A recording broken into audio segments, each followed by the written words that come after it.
Welcome to the Reasonable Southerner podcast. The South isn't all magnolias in the moonlight, but neither is it all racism and violence. We are just like you. My name is Frances Coleman. I share my insights about my life and yours.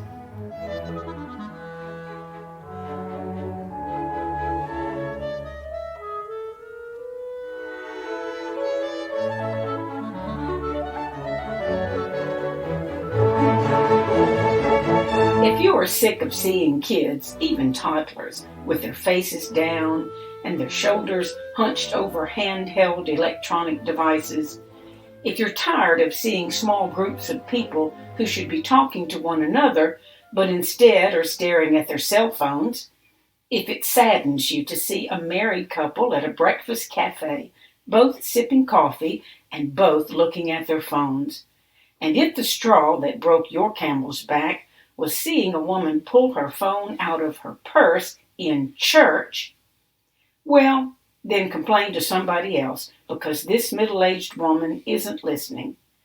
Yes, I know that to qualify as middle-aged now, I'll have to live to be at least 130, but that's beside the point. The point is, you may think you know what people are doing with their phones, but you don't, so quit judging us. The couple in the cafe whom you pitied, that was my husband and me. We were reading the New York Times, similar to how our parents used to read the morning papers in their kitchens, only we didn't have to fight over who got which section first. I doubt you noticed, but from time to time we looked up and talked about an article we had both read. The woman in church was me, by the way. If you saw me furtively checking my email before Mass started, I was looking to see whether or not my husband and I were scheduled to be Eucharistic ministers that morning. I'm a little forgetful. Or I might have been texting our son and his wife to tell them which part of the church we were sitting in so that they and their baby could quietly join us. Instead of shaking your head and moaning that we're all obsessed with phones and tablets, and worse, that we've all quit reading real books, newspapers, and magazines, please stop. You may like to hold an actual book in your hand. You may prefer to write a letter instead of an email, or make a phone call instead of sending a text. And nobody's saying you can't keep doing those things. The world has changed, however, and it's wonderfully easy to read, write, and talk electronically. A book is still a book if you read it on a screen. In fact, when you carry a Kindle, you can take it and dozens more books with you wherever you go, from the doctor's office to an airplane to the passenger seat of a car. You can bookmark your spot without dog-earing pages or using a scrap of paper, and if you're not sure what a word means, you can tap on it for a definition. As for newspapers, I used to read a couple every day back when newsprint was king. Now I read 4 or 5 papers a day, plus a newswire, so that for better or worse, I can keep up with national and international news, and I check a couple of TV stations' websites to see what's going on locally. I know you get all weepy when you see stories like the one in the Atlantic about the decline in the numbers of library books being checked out. I saw that story too, and I love libraries too. The changes don't mean they'll disappear, however. They mean that libraries will also change. In fact, they already are transforming themselves into places where people can use books, computers, Wi-Fi, and more, all for free. Please don't act like this is something new. The technology of transmitting information changes all the time. If you look on Facebook, you would think that one of the crises facing this nation is the simple fact that cursive writing is no longer taught in school. It's just about as bad as not drinking from the garden hose, they say. It's deliciously ironic that the folks who place or share those memes about longhand do so with their little paws on the very device that makes writing in longhand obsolete, a keyboard.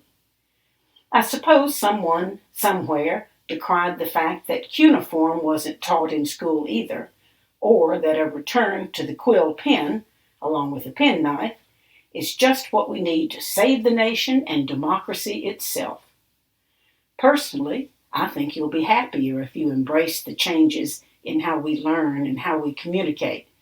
But it's a free country. You do whatever makes you comfortable, and I'll do whatever makes me comfortable. Just know that when you see me handing my cell phone to our 3-year-old granddaughter, it's so she can play a Sesame Street game or listen to children's songs. There's a distinction between constructively entertaining a child and polluting his or her mind, and I promise you I know the difference. If you want to return to a time when the Sunday paper was 3 inches thick and when children wrote compositions longhand in books of the same name, don't hold your breath. Technology always moves forward. Yes, it was a more stable world when not every nut job with the ability to post lies on a computer did not publish his foolishness in the same place as the news outlets I read every day. The proliferation of information causes real turmoil when it comes to controlling the information. Turns out it has all happened before, and it had a lot to do with longhand. Remember, longhand's most famous practitioners wielded all the power in the world at the tip of a quill pen. Technology whacked them too. They were monks, put out of business by movable type. So, you see, it has all happened before. I know, I read it on my iPhone.